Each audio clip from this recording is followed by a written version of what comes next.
Welcome to the IMI's Employability Week, where we are focusing on all the skills you will need to apply, interview, and keep a job, as well as upskilling your soft skills, communication, and social profiles.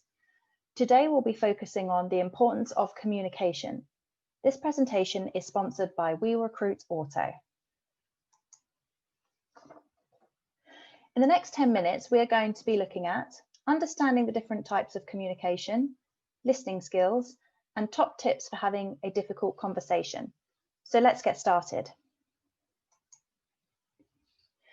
Did you know when you communicate with someone, only 7% taken in is the words you actually use, 38% is the tone of voice you use, and a massive 55% is your body language when you deliver? We focus so much on the words that we forget about the non-verbal cues we are delivering alongside those words. Were you also aware that there are in fact 5 distinct levels of listening? There's not listening, distracted and comes across as ignoring or when you interrupt, pretend listening. This happens in face-to-face conversations when someone is glazed over or on the phone, and when they're saying, okay, and I see, you know you're being fobbed off. Selective listening is only listening to what we are interested in.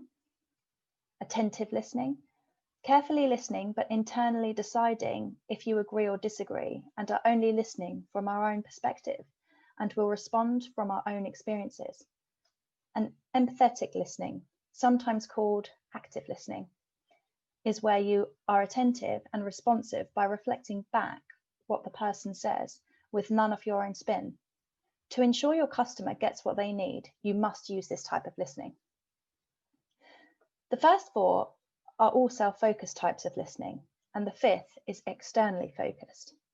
To achieve empathetic listening, slow down, be patient, talk less and listen more, repeat back what was said to ensure you don't overlook anything, and treat the conversation as if the first time you have ever heard the issue. Ask yourself, where is my focus when you next have a conversation? Is it internally or externally focused? Some skills to becoming a better communicator in general are to recognize that passive hearing and active listening are not the same. Engage actively with the verbal and non-verbal feedback of others, body language, tone of voice, as well as the words, and adjust the message to facilitate a greater understanding. Listen with your eyes, ears, and your gut, as the communication is more than just words. Take time to understand as well as time to be understood. Communication is a two-way street and requires time and being open to what the other person may say. So double check understanding. Be aware of your own perception filters, as your own experiences influences how you see the world. By acknowledging this, it will help see other points of view and reach common understanding.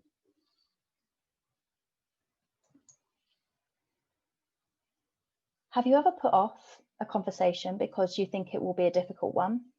Having the tools to tackle a difficult conversation is key. Identifying what makes it difficult and then the consequences of not having the conversation helps you take ownership of the issue. You can look at preparing for a successful conversation. Being prepared is key. Reframing the conversation into a more positive light rather than difficult helps when considering how to deliver the messages. Clarifying what you want from the conversation and trying to put yourself in the other person's shoes will allow you to plan the conversation appropriately. Practice your opening words and consider the potential responses you may get and how to answer them. Anticipate concerns and questions, and just as the open, it is also important to practice the closing conversation too. Top 10 tips to make it easier. Think positively. Imagine that the other party has a positive intent, no matter what the topic. Imagine a win-win outcome. This will make the conversation go easier. Know your goal and your core message. Why do you need this conversation?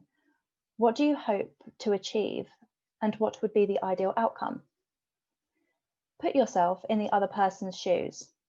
How might they react to this conversation? What might be their concerns? Acknowledge their emotions. Don't assume they see your point of view. Practice your words, ensuring that you'll be able to state the issues clearly and be prepared for any response. Be in control.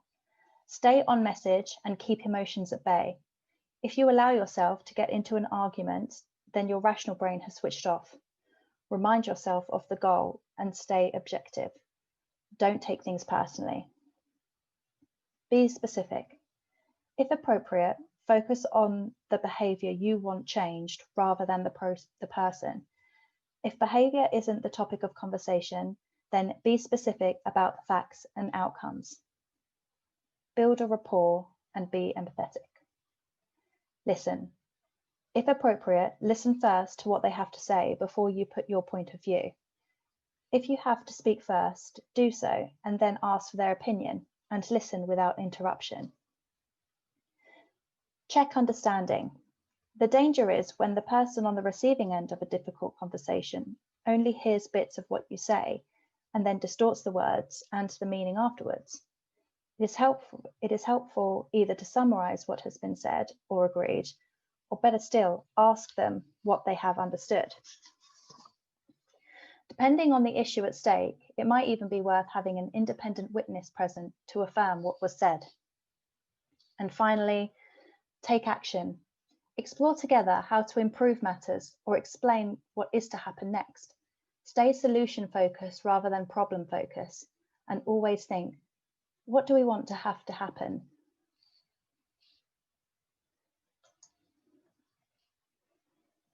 Your top takeaways for today are: think about your listening level, plan for difficult conversations, and understanding your communication style.